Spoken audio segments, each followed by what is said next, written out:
बच्चों के साथ बाहर रह के अकेले ज़िंदगी गुजारना बहुत मुश्किल होता है, खासकर तब जब पति देव 4 महीने स्पेशल ट्रेनिंग पे कहीं बाहर हो। तो कोई अगर अर्जेंट समस्या आ जाती है तो मिलना तो बनता है। फिर दुनिया इधर चाहे उधर, हम तो पहुँचेंगे महादेव के इधर, क्योंकि जब मैंने ठान लिया है मिलना है तो फिर कोई रोक भी नहीं सकता है। क्योंकि मेरे पापा ने एक ही बात सिखाई, जो दिल करे उसे कभी कल पे मत टालना, तत्काल करना, क्योंकि कल कभी आता ही नहीं है। जब भी आएगा तो वो बात नहीं रहती और वो कार्य स्थगित हो जाता है।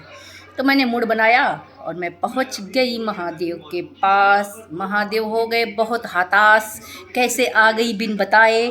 मैंने कहा सरप्राइज, मैं तो हूँ ऐसी ही। और आगे की बात ये सुनिए, मज़ेदार बात है। महादेव और मैं कोई संजोग ही है, एक प्राकृतिक दैविक शक्ति ही है जो हमें मिलाती है। क्योंकि जहाँ पे मेरे पापा की पोस्टिंग अचानक, वहाँ महादेव भी प्रकट हो जाते हैं, वहीं आ जाते हैं। और ससुर दामाद एक ही विभाग में होते हैं और संजोग से सारे स्टाफ वाले मुझे और महादेव दोनों को देखे होते हैं, तो उनको लगता है it is right choice baby. मतलब कि दोनों की जो पेयर है एकदम एक दूसरे के लिए है, तो शादी हो जानी चाहिए। तो बस दोनों घर की रजामंदी, पूर्वजों का आशीर्वाद और लोगों का सहयोग, शादी हो गई। और उसके बाद से यार, शादी जब से लगी उसके बाद से भी लगातार जो नहीं होते हैं कुछ अप्राकृतिक अमानवीय राक्षस टाइप के कुछ होते हैं, नहीं ऐसी वैसी शक्तियाँ जो परेशान करना चाहती हूँ, हमें साथ नहीं रहने देना चाहती हूँ, तो कुछ न कुछ घटनाएं होती रहती थीं। और इन घटनाओं में हमेशा महादेव और मैं परेशान होते थे।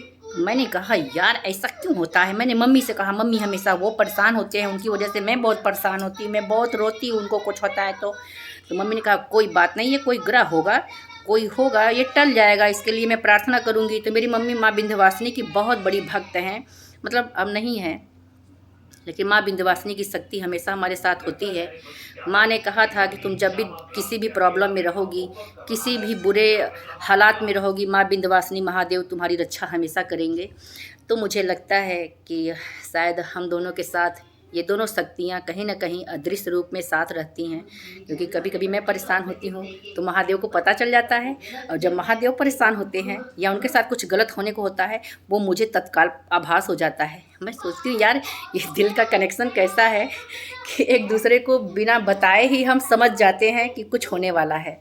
तो इसको कहते हैं सिक्स सेंस। सिक्स सेंस मतलब कि कुछ होने से पहले आपको पूर्वाभास हो जाए। तो ये चीज़ें जो है मुझे शायद मेरे अच्छे कर्मों और मेरे महादेव की आस्था और माँ विंध्यवासिनी की कृपा से आभास होता होगा। मैं नहीं कहती कि ऐसा कुछ मेरे साथ है सच में, लेकिन कुछ है। क्या है मुझे भी नहीं पता है, बस इतना पता है कि जब कोई गलत बात देखती हूँ, कोई अपशब्द सुनती हूँ, या किसी के ऊपर निर्दयता होते देखती हूँ, या किसी अमानवीय और अदृश्य को देख लेती हूँ मैं, तो मुझे क्रोध बहुत भयंकर आता है, जिसपे शायद मेरा अंकुश करना असंभव हो जाता है। उस क्रोध को नियंत्रण में सिर्फ महादेव कर पाते हैं, बाकी मेरी मम्मी करती थी। अब तो मम्मी है नहीं, तो महादेव कहते हैं शांत हो जाओ देवी, क्रोध मत करना, तुम्हारा क्रोध जाने कितने को ढेर कर देगा। तो मैं धीरे धीरे भोलेनाथ के चरणों में अपने आप को अर्पित कर दी कि मुझे सब कुछ दीजिए, बस मेरे क्रोध को हरण कर लीजिए। ये क्रोध मुझसे ज़्यादा कहीं दूसरों को न आघात पहुंचा दे। तो अब मुझे कुछ रिलैक्स महसूस होता है।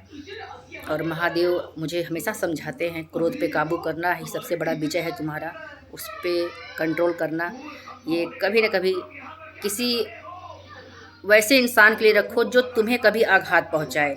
सभी पे क्रोध करना अच्छा नहीं होता। और इसीलिए मैं सोचती हूँ कि आप अगर हमारे जीवन को अच्छे से नहीं जानते हो तो फिर एक दो वीडियो देख के आप कैसे बोल देते हो भाई, कैसे आ जाता है आप लोग के अंदर ऐसी ग्लानिपूर्ण बातें, ग्लानिपूर्ण कमेंट।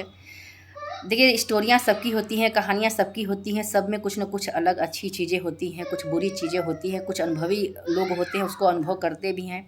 हमारी भी लाइफ इसी टाइप से चल रही है और चलती रहेगी। मुझे तो लगता है इस जन्म क्या कई जन्मों तक चलेगी, और हम महादेव चाहे जहाँ भी होंगे एक दूसरे को हम ढूंढ ही लेंगे, और जैसे भी होंगे प्रकृति हमें ज़रूर मिला देगी।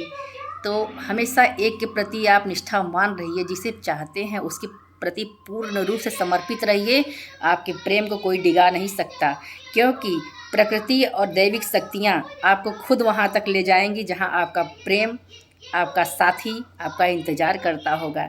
हर हर महादेव।